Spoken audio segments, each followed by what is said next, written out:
Hi everybody, it's Katrina. Welcome to the Crafty Corner. I know I'm sounding a little bit tired right now.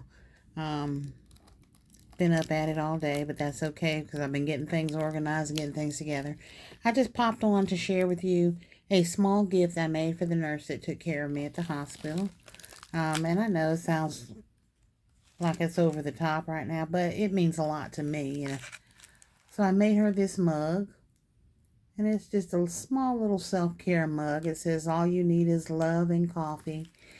I have the 24 karat gold um, pads in here.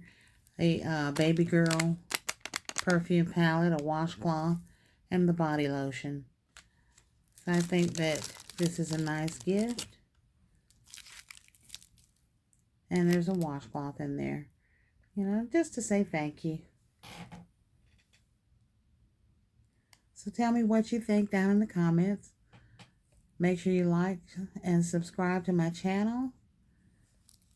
And we'll see you on the other side. Remember to be blessed and be a blessing.